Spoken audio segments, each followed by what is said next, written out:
नमस्कार, मेरा नाम चंदन भारद्वाज है और आप देख रहे हैं आर्या न्यूज नेटवर्क। पश्चिम बंगाल में एसआईआर को लेकर सियासी पारा लगातार हाई होता जा रहा है। इसी बीच चुनाव आयोग ने पश्चिम बंगाल में 7 अधिकारियों को निलंबित करने का आदेश राज्य की चीफ सेक्रेटरी नंदिनी चक्रवर्ती को भेज दिया है। आयोग द्वारा निलंबित अधिकारियों के नाम डॉक्टर सफाउर रहमान, नीतीश दास, मुर्शीद आलम, दलियारी चौधरी, सत्यजीत दास, जयदीप कुंडरू और देवाशीष विश्वास है।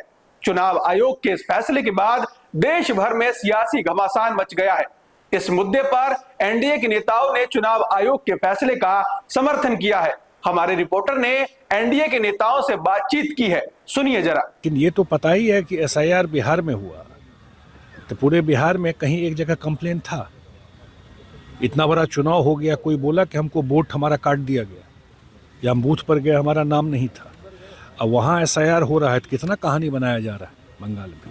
तो बंगाल में डायरेक्शन जो है दिखाई पड़ रहा है कि उनके लिए अच्छा नहीं है चुनाव। तो अपना कुछ भी और हर एक समय कुछ ना कुछ क्रिएट करके रखना, तो बंगाल की अच्छी स्थिति थोड़ी ही है। पश्चिम बंगाल के जो अधिकारी हैं वो पश्चिम बंगाल सरकार के अधिकारी कम ममता बनर्जी और टीएमसी के अधिकारी के रूप में काम करते हुए ज्यादा दिखाई पड़ते हैं। यह संकेत और संदेश है उन अधिकारियों के लिए जो चुनाव आयोग के निर्देशों का पालन न करके टीएमसी और अभिषेक और ममता बनर्जी के आदेश और निर्देश का पालन करते हैं।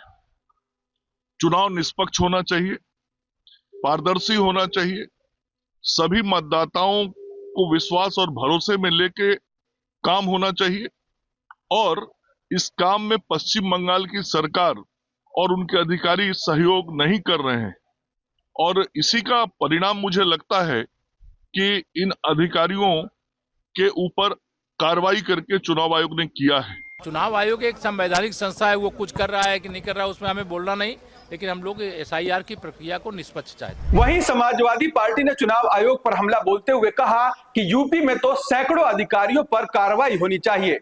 एसपी नेताओं ने यूपी में भी अधिकारियों पर कार्रवाई की मांग की है। उत्तर प्रदेश में तो सैकड़ों लोगों के खिलाफ कार्रवाई होनी चाहिए। इलेक्शन कमीशन से मांग करूंगा। भाई अधिकारी से लेके सारे लोग बीजेपी के हैं, तो बीजेपी के लिए पास कहने के बाद कुछ है भी। सवाल निर्वाचन आयोग की विश्वसनीयता का है। ये कब सस्पेंड किया? जब खुद ममता बनर्जी जी एज लायर सुप्रीम कोर्ट में प्रस्तुत हुई। एज ममता बनर्जी ने को इतना विवश कर दिया, एक सिटिंग मुख्यमंत्री सुप्रीम कोर्ट में स्वयं जाकर के इस पश्चिम बंगाल के नागरिकों का पक्ष रखने का काम किया, एसआईआर की कमियां गिनाने का काम किया।